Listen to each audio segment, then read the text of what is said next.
de l'entrepreneur. Non, je vous dis déjà que c'est très faux. Mais moi, je vous dirais même qu'il n'existe pas un seul pays qui s'est développé à cause de la démocratie. Je répète, il n'existe pas au monde un seul pays qui s'est développé sous fond de la démocratie. Je mets tout le monde à défi. Il faut faire des alliances alors. Pardon? Se sont développés avec l'argent volé en Afrique. Ce n'était pas la démocratie. Et pour la plupart, c'était des royaumes, c'était des couronnes, c'était des oligarques, des familles qui s'étaient accaparées du pouvoir, qui ont imposé à tout le monde ce qu'ils devaient faire pour développer leur pays.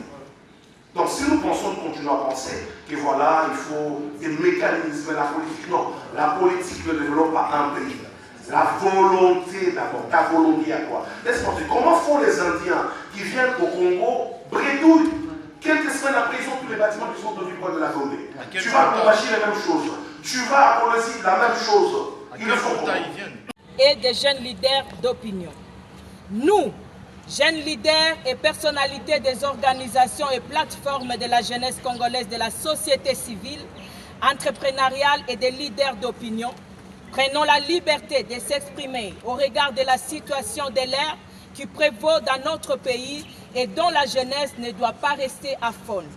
Et en donner massivement un nouveau quinquennat au champion de la jeunesse, son Excellence Félix-Antoine Tshisekedi Tshilombo, avec une large majorité parlementaire pouvant lui permettre d'atteindre sa vision, celle de faire de la RDC un Congo plus uni, plus fort et plus prospère. Les ennemis de la République démocratique du Congo, les Rwandais avec ses complices, dans une solidarité négative, sèment la terreur à l'est du pays en tuant de millions de paisibles citoyens, violant les filles et les mères, pillent nos ressources premières. Une situation qui occasionne des millions de déplacés internes.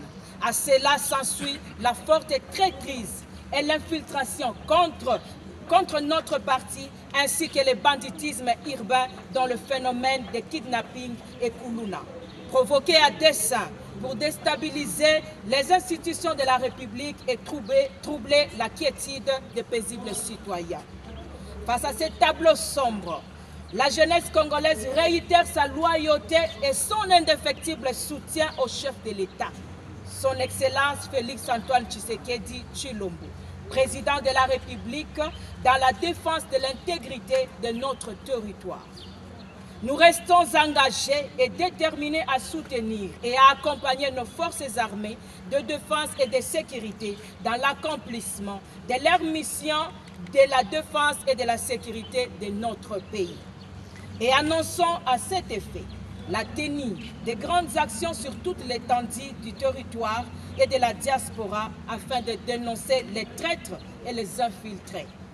Et lançons dès aujourd'hui l'opération Zéro traître, zéro infiltré et zéro Kuluna en RDC.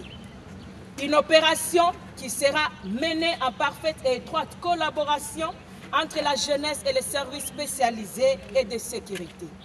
D'où notre soutien total à l'opération Panthère Noire et à la décision levant le moratoire de la peine de mort.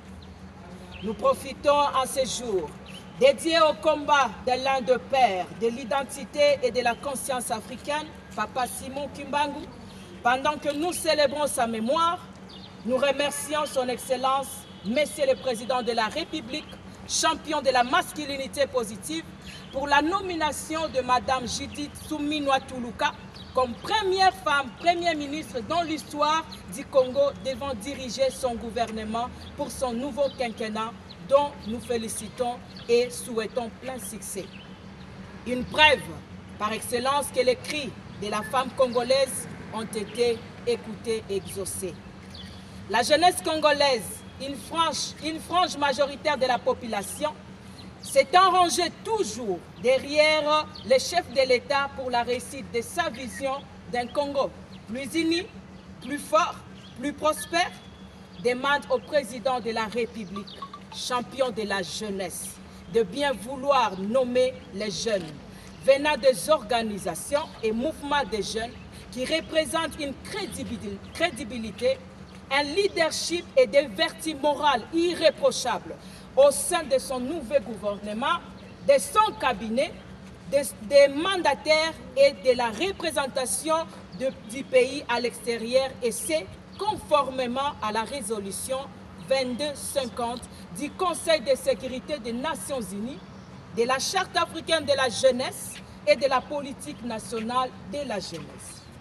Sollicitons également à la nouvelle Première ministre de consulter la jeunesse au travers de ses organisations officielles afin de prendre ses besoins prioritaires à insérer dans son programme du gouvernement. Fête à Kinshasa le 6 avril 2024 pour la jeunesse. Je pense qu'on peut se limiter là.